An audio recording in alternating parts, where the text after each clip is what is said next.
এই মালার কত জ্বালা জানেন? এই মালা পরে কীর্তন শেষে আমি যখন গাড়িতে উঠবো কত কথা শুনতে হয় জানেন? কথাগুলো কারা বলে জানেন?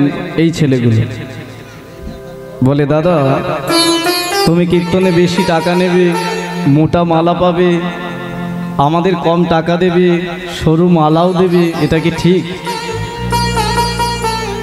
আমি শুধু ওদেরকে এটাই বলি যে মোটা মালার কত জ্বালা সেটা পড়লে বুঝতে পারি, তাই না? এই মালার ভারীটা অনেক বেশি আর ওই মালার ভারীটা অনেকটা কম, এটা জানবেন। এই পৃথিবীতে যে যত ধনী ব্যক্তি তার চিন্তা কিন্তু তত বেশি। আমরা মনে মনে ভাবি ওর প্রচুর অর্থ, অনেক সুখী, না, ওর চিন্তা কিন্তু অনেক বেশি, এটা ভাবতে হয়, বুঝলি? এই বুঝেছিস তো একদম। রাধেশ্যাম রাধেশ্যাম। যাই হোক, যে কথা বলছিলাম একটু মন দিয়ে শুনুন আস্তে আস্তে। এই পৃথিবীতে তাহলে শ্রেষ্ঠ ডক্টর কে? ভগবান। তিনি চেম্বার করবেন বলেছিলেন গড়াই বাড়িতে, কিন্তু বিশেষ কোনো কারণে আগের দুটো ডেট ফেল হয়ে যায়, অন্য কোথাও সেই চেম্বারগুলো হয়ে যায়, যার জন্য এখানে সেটা হয়নি। তার ইচ্ছে আজ হয়েছে, তাই আমরা সমবেত হয়েছি সকলে মিলে সেই গোবিন্দের গুণকীর্তন আস্বাদন করব। আচ্ছা, এগুলো দেবেন একদম নীরবতায়, ধীরে ধীরে, কারণ কীর্তন শুরু করলে মনটাকে একদম বসাতে হবে। যে রাধেশ্যাম রাধেশ্যাম রাধেশ্যাম। আসুন, গুরুচরণ আশ্রয় করে শ্রী গোবিন্দের চরণ ধরে আমরা শুরু করব গৌর গোবিন্দের গুণকীর্তন। এই সময় আমরা যতজন এখানে সমবেত হয়েছি, আমাদের প্রত্যেকের একটি কর্তব্য আছে, সেটা হলো আমার যে বাবুসোনাটার উপলক্ষে আজ এই কীর্তন, আমাদের সকলের একটাই চাওয়া হবে গোবিন্দের চরণে তার অন্তরে যেন কৃষ্ণ প্রেম ভক্তি গোবিন্দ দেন, এবং 10 জনের একজন তিনি যেন করেন কৃষ্ণ ভক্ত হিসাবে, এবং তৎসহ তার পরিবারবর্গ সকলের মাথায় যেন গোবিন্দের কৃপার হাত থাকে, এবং আমরা যতজন আসি আমরা যেন সকলে গোবিন্দের চরণ পাই। তাই সকলের মনোবাসনা পূরণের জন্য লীলা কীর্তনের প্রারম্ভে একবার 2 বাহু তুলে আমার সাথে নিতাই গৌর কৃষ্ণ প্রেমানন্দে হরি বল হরি বল। বাহ, অপূর্ব পরিবেশ। আসুন, এই সময় যে লীলারসটি আমি পরিবেশন করব সেই বিষয়ে একটু আলোচনা করি, যে কি লীলা আপনারা শুনবেন আস্তে আস্তে। যেহেতু অন্নপ্রাশন উপলক্ষে কীর্তন, সর্বোপরি একটা কথা আমাদের ভাবতে হবে। আহা, আস্তে আস্তে আস্তে আস্তে একটু মালা চন্দন দিয়ে দিন, একদম ধীরে ধীরে, সকলকে মালা দিতে হবে এটা ব্যাপার না, দিয়ে দিন এক একজনের গলায় দিয়ে দিন, কারণ শুরু করতে হবে আমাদের। এই জগতে আমরা অনেকেই বাবা মা হয়েছি, কিন্তু সকল বাবা মার মন কিন্তু এক না।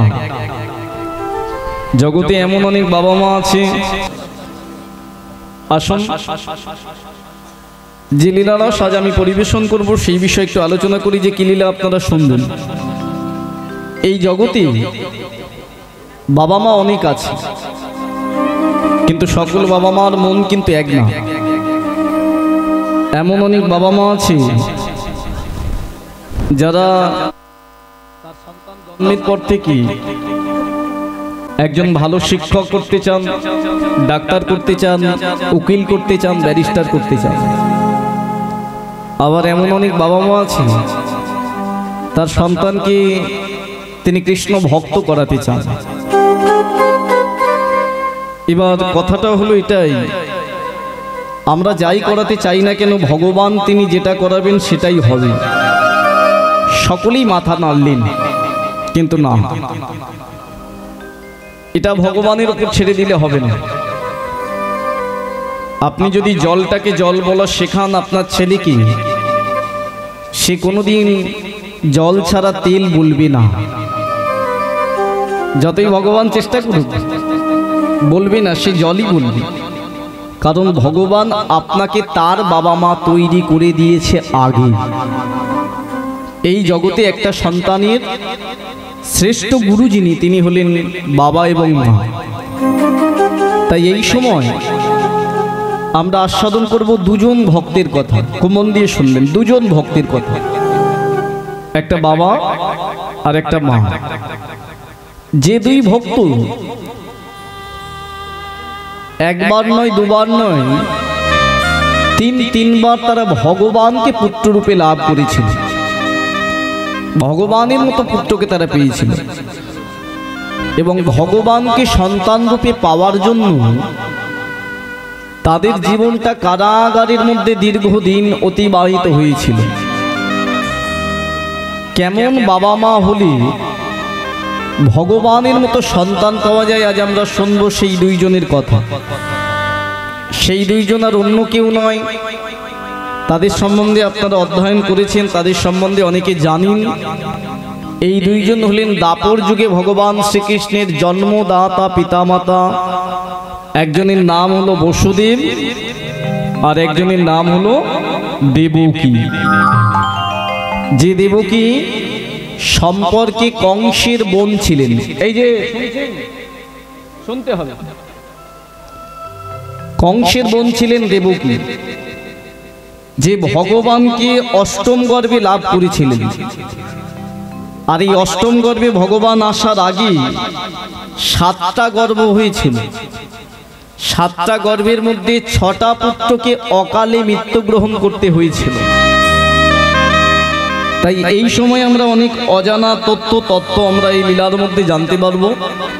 এই বসুদেব দেবকী সম্পর্কে যেগুলো জানতে পারবো, আগে প্রশ্নের আকারে শুনে নিন, তাতে লীলাটা বুঝতে বা শুনতে সুবিধা হবে। যে লীলা থেকে অজস্র শিক্ষা আমরা পাবো, যে লীলা থেকে আমরা অনেক অজানা তত্ত্ব জানতে পারবো। প্রথম যেটা আমরা দিয়ে শুরু করব সেটা হলো এই বসুদেব দেবকীর একটা জন্ম নয়, একবার জন্ম নয়, এদের তিনবার জন্ম। আর এই 3বারই এরা ভগবানকে পুত্ররূপে লাভ করেছিল। তাই প্রথম প্রশ্ন শুরু করব, এই বসুদেব দেবকীর প্রথম জন্ম বা সৃষ্টি কোন যুগে, কি নাম হয়েছিল এদের? আপনারা আমরাও বাবা মা রূপে অনেকে সৃষ্টি হয়েছে, কিন্তু এরা কেমন বাবা মা হয়েছিল, আচরণ কেমন করেছিল, যার কারণে ভগবান বাধ্য হলেন এদের পুত্ররূপে আসতে। এবং একবার নয়, দুবার নয়, তিনবার। তাই প্রথম জন্মটা এদের কোথায় হয়েছিল, এদের ভক্তি কেমন ছিল এবং নাম কি হয়েছিল এটা আমরা জানি। দ্বিতীয় যেটা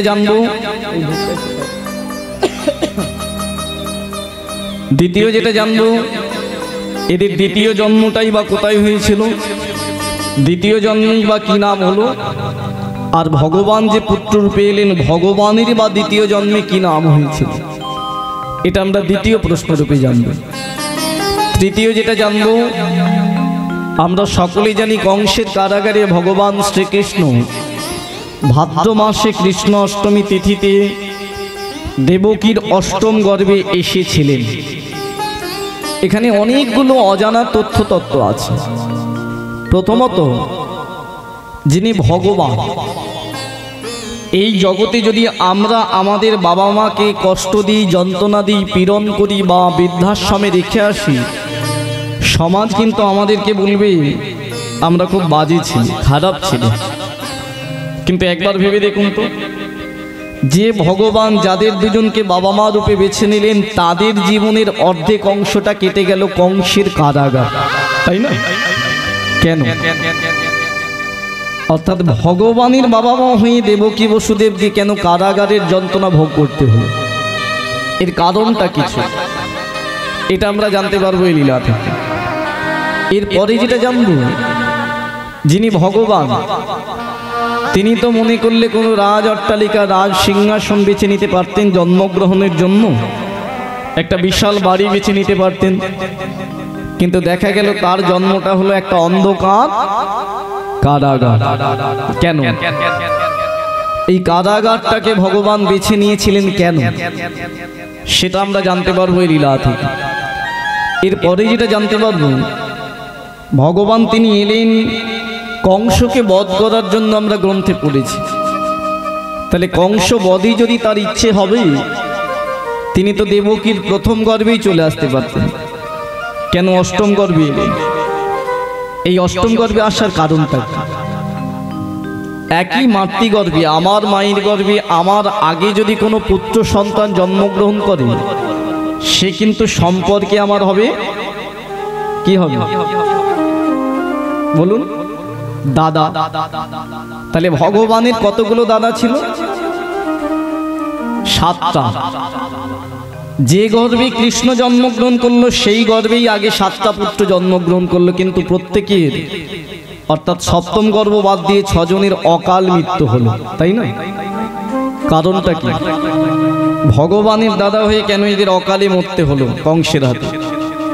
অর্থাৎ এই 6টা পুত্রই বা কি ছিল, এরা কি অপরাধ করেছিল পূর্বজন্ম, সেটা জানতে পারবো এই লীলা থেকে।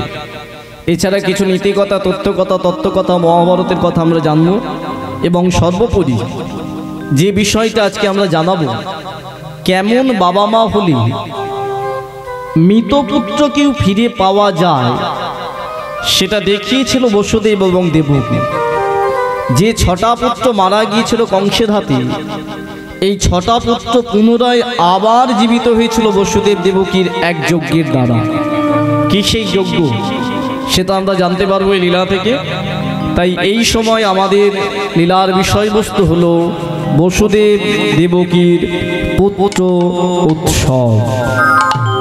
আসুন এই লীলা পরিবেশন করি। তবে তার আগে যেটা দিয়ে আমি শুরু করব সেটা হলো গৌরচন্দ্রিকা। গৌরচন্দ্রিকা বলতে কি বোঝায় না, আমরা যেমন ভালো কাজে গেলে বাড়ির বাবা মা গুরুজনদের প্রণাম করে আশীর্বাদ নিয়ে যাই, ঠিক যে কোনো লীলা কীর্তন শুনতে গেলে কীর্তনের যিনি বাবা চৈতন্য মহাপ্রভু, যাকে আপনারা নদিয়ার নিমাই রূপে চেনেন, বিশ্বম্বর রূপে চেনেন, গৌরাঙ্গ রূপে চেনেন, আগে তার চরণ বন্দনা করতে হয়। তাই সবই মিলে বৈষ্ণব কবিদের চরণকে অনুসরণ করে তাদের চরণধুলি মাথায় লইয়ে একটা পদাবলী দিয়ে শুরু করব গৌরচন্দ্রিকা। বৈষ্ণব কবি নরোত্তম দাসের পদাবলী দিয়ে শুরু হোক আজকের মাধুর্যমণ্ডিত গৌরচন্দ্রিকা। সকলে মিলে একবার প্রেমানন্দে দুই বাহু তুলে নিতাই গৌর কৃষ্ণ প্রেমানন্দে।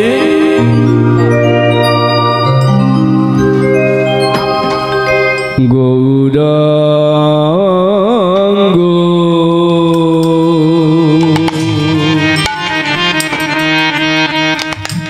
বলিতে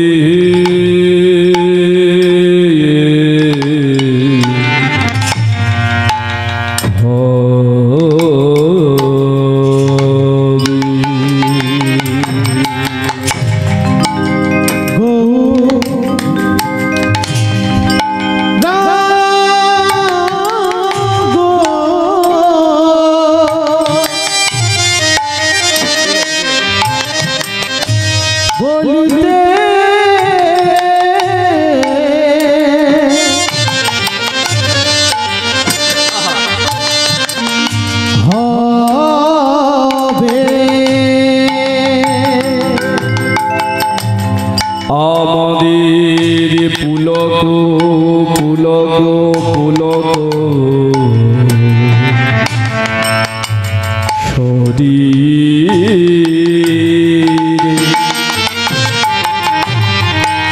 পুলক শরীর পুলক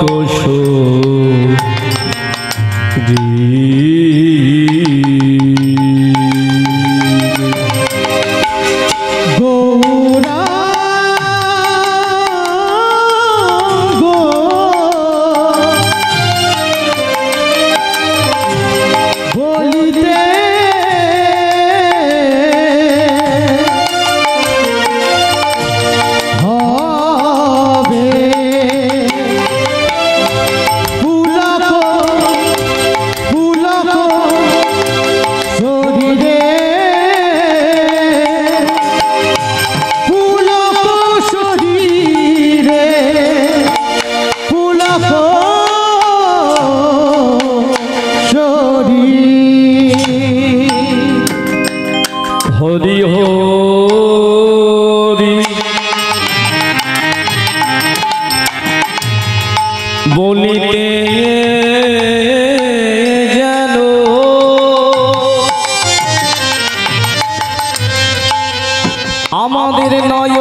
ঝাঁদেরি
আমাদের হরি হরি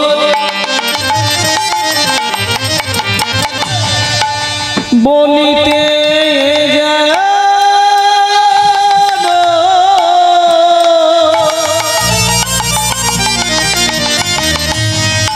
এই নয়নে নয়নে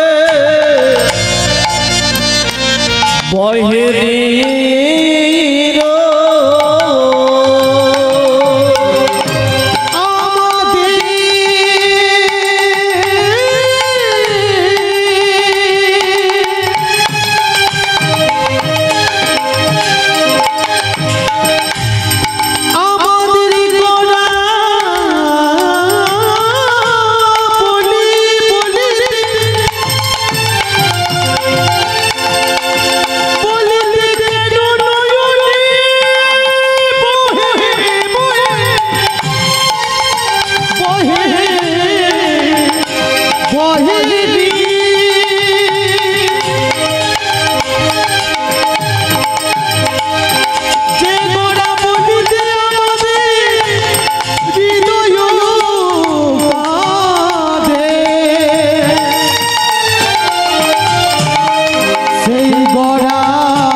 আমরা যদি কোনো সময় দক্ষিণেশ্বর মন্দির বা তারাপীঠ মন্দির পুজো দিতে যাই, এই যাওয়ার প্রারম্ভে আমাদের প্রথম কর্তব্য হবে, আমাদের বাড়িতে যদি বয়স্ক বাবা মা বা গুরুজন থাকে, আগে তাদের চরণে প্রণাম করে তারপরেই মন্দিরে যাওয়া। মনিটর আমার কমে যাচ্ছে, আউট বাড়ছে কেন? না, আপনি যদি বাড়ির বাবা মাকে অসম্মান, অবহেলা বা অবজ্ঞা করি, যদি কোনোদিন কোনো মন্দিরে গিয়ে ভগবানের চরণে প্রণাম করেন, ভগবান আপনার প্রণামটা নেবে না। কেন নেবে না? না, বাবা মার চরণে প্রণাম করলে তারা যে আশীর্বাদের হাতটা আমাদের মাথায় দেয় না, এই আশীর্বাদ থেকে হৃদয়ে প্রথমে আমাদের চেতনার জন্ম হয়। ওই চেতনা থেকে জ্ঞানের উদয় হয়, জ্ঞান থেকে আসে প্রেম, আর প্রেম থেকে আসে বাবা ভক্তি।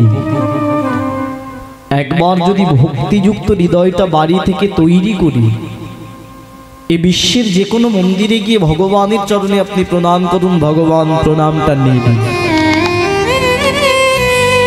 তাই সবার আগে প্রয়োজন বাড়ির বাবা মার চরণ ধরে প্রণাম জানান। এই লীলা কীর্তনের ক্ষেত্রেও ঠিক এক। এখানে বসে আপনি যে লীলাই শুনুন না কেন, যে ভক্তির কথাই শুনুন না কেন, আগে লীলা কীর্তনের যিনি বাবা, যিনি এই কীর্তনটাকে সৃষ্টি করেছিলেন, আগে তার চরণে প্রণাম জানাতে হবে, তার চরণে ভক্তি ভিক্ষা করতে হবে, আশীর্বাদ প্রার্থনা করতে হবে। তাহলে কীর্তনের বাবাটাকে তিনি আর অন্য কেউ নয়, যিনি আজ থেকে 539 বছর আগে আমাদের এই পশ্চিমবাংলার শ্রীধাম নবদ্বীপ জেলায় এসেছিলেন, যাকে আমরা নদিয়ার নিমাই গৌরাঙ্গ মহাপ্রভু, বিশ্বম্ভর, বিভিন্ন নাম দিয়েছি, চৈতন্য মহাপ্রভু নাম দিয়েছি, কিন্তু বৈষ্ণব জগৎ আলাদা নামে তাকে ডাকলেন। কি বললেন? সংকীর্তনৈকপিতর, অর্থাৎ যিনি সংকীর্তনের পিতা, যিনি এসেছিলেন, যিনি দিয়ে গিয়েছিলেন, তাই আমরা প্রেমসুধা আস্বাদন করতে বসেছি। সবার আগে তার চরণে প্রণাম জানাও, সবার আগে তার চরণ দুটো জড়িয়ে ধরে ভক্তি ভিক্ষা করো। আপনারা বলবেন এখান থেকে তাকে তো দেখতে পাচ্ছি না, তার চরণটা ধরবো কিভাবে? ধরতে তো চাই। সেই ধরাটার নামই হলো গৌরচন্দ্রিকা, গৌরীর চরণ বন্দনা করা। যে পদাবলীটা দিয়ে আমি কীর্তন শুরু করেছি, যদি মন দিয়ে শোনেন, যদি এর মধ্যে প্রবেশ করতে পারেন, আপনি গৌরাঙ্গ মহাপ্রভুকে ভালোবাসতে বাধ্য। কেন বাসবেন? আমরা ভালোবাসি কাকে কখন? কারো রূপ দেখে ভালোবাসি, কারো গুণ দেখে ভালোবাসি। এই পৃথিবীতে আমরা তাকেই বেশি ভালোবাসি যার মধ্যে কিছু না গুণ আছে, এবং যে রূপের অধিকারী, যে সমাজে খারাপ কাজ করে তাকে আমরা ভালোবাসি না। বাসি? মনটা এদিকে দিতে হবে। যত যাই হোক, যে পদাবলীটা দিয়ে কীর্তন আমি শুরু করেছি, যিনি রচনা করেছিলেন, যার নাম হলো ঠাকুর নরোত্তম দাস। আমি দুটো লাইন গেয়েছি, খুব মন দিয়ে শুনবেন। কি গাইলাম? গৌরাঙ্গ বলিতে হবে পুলক শরীরে, হরি হরি বলিতে যেন নয়নী বহে নীরে। কথাগুলোর মানে কি? গৌরাঙ্গ মানে ওই প্রাণের গৌরের নাম বলতে হবে, বা এখান থেকে তার চরণটা জড়িয়ে ধরতে হবে পুলক শরীরে। পুলক শব্দের অর্থ, পুলক শব্দের অর্থ হলো বাবা আনন্দ, অর্থাৎ ভগবানের নাম আনন্দ করে গাইতে হবে, আনন্দ করে জড়িয়ে ধরতে হবে। তবে হ্যাঁ, আনন্দটা এমন হবে, সেই আনন্দের সময় আপনার নয়নী বাড়ি আসবে, জল আসবে, কারণ পাওয়াটা পূর্ণতা পেয়েছে। এবার আপনারা বলবেন, আনন্দে কারো নয়নে জল আসে? আসে। আপনি একটা ছেলেকে ছোটবেলা থেকে কষ্ট করে মানুষ করে স্কুলে ভর্তি করেছেন, পড়াশোনা শেখাচ্ছেন। যেদিন মাধ্যমিকের রেজাল্ট আউট হলো, আপনি শুনলেন স্কুলের মধ্যে ছেলেটি ফার্স্ট হয়েছে, সেই দিন আপনি কিন্তু কাঁদবেন, তবে ওই কান্নাটা দুঃখের নয়, ওই কান্নাটা হলো আনন্দের কান্না। কারণ আপনি পেয়েছেন, আপনার এতদিনের চেষ্টাটা সফলতা পেয়েছে। আমাদেরকে গাইতে হবে আনন্দময় শরীর। কেমন আনন্দ? বৈষ্ণব কবি বললেন, আপনার জীবনে শত বাধা, শত বিঘ্ন, শত লাঞ্ছনা গঞ্চনা অত্যাচার করলেও, তারপরেও যদি আপনি ভগবানের নাম করে যেতে পারেন, শত বাধা বিপত্তি আসার পরেও যদি ভগবানের নামকে করে যেতে পারেন, তবেই আপনি ভগবানের কৃপা পাবেন। নইলে নয়। 4 ঘন্টা এখানে বসে কীর্তন শুনলে আমরা কৃপা পাবো তা নয়, পথ তৈরি হতে পারে, সামান্য একটু পথ তৈরি হতে পারে। তাহলে কৃপা কাকে বলে? কেমন নাম করলে কৃপা পাওয়া যায়? একটু গৌরচন্দ্রিকার মধ্যে বলি। ভর দুপুর বেলা একটা মা বটিতে আনাজ করছে, তার একটা ছোট্ট ছেলে আছে, ছেলেটার নাম কৃষ্ণদাস। খেলা করছিলেন ছেলে, খেলা করতে করতে করতে করতে হঠাৎ করে মাটি কিছুক্ষণ অন্যমনস্ক হয়েছিল রান্নার কাজে, কিন্তু যেই মনটা পড়লো ছেলেটার প্রতি, খোকাটা আমার কোথায় গেল, দেখলো ছেলেটি উঠানের মধ্যে শুয়ে আছে। যা যা যা খাওয়ানো হলো না, ছেলেটা ঘুমিয়ে পড়লো। এই খোকা, খোকা, যে মাটি ডাকছে, মাটা কি জানেন? মাটার নাম হলো মালিনী দেবী, যার স্বামীর নাম ছিল শ্রীবাস পণ্ডিত, যার ঘরের মধ্যে ভগবান অর্থাৎ চৈতন্য মহাপ্রভু দরজা বন্ধ করে কীর্তন করতেন। সর্ব জায়গা পরিত্যাগ করেছিলেন, কিন্তু শিবাসঙ্গনটাকে পরিত্যাগ করেননি। কারণ ওই জায়গাটা কেন ভালোবেসেছিলেন এটা থেকে বুঝতে পারবেন। খোকা, এই খোকা, ছেলে তো উঠছে না, ধীরে ধীরে মালিনী দেবী কাছে গেছে। কাছে গিয়ে যেই গায়ে ছেলেটার হাতটা ঠান্ডা কেন, পা দুটো ঠান্ডা। এই খোকা, খোকা, এই খোকা, যতই ডাকে ছেলের মধ্যে কোনো সাড়া নেই। কি ব্যাপার, এখনই চোখের সামনে খেলছিল তো ছেলেটি, এ কেমন ঘুম? আমি এত করে ডাকছি, স্বামী। পাশের ঘরে বসেছিলেন শিবাস মন্দির, ডাকা মাত্রই কাছে। কি হয়েছে মালিনী, ডাকছো কেন? স্বামী, একবার কৃষ্ণকে ডাকো। আমি কত করে ডাকছি, সাড়া দিচ্ছে না। এই কৃষ্ণ, এই কৃষ্ণ। শিবাস মন্দির গিয়ে হাতটি ধরলেন, আর যেই হাতটা ধরেছে বুঝতে পেরে গেছে যে সর্বনাশ হবার সেটা হয়ে গেছে। মালিনী,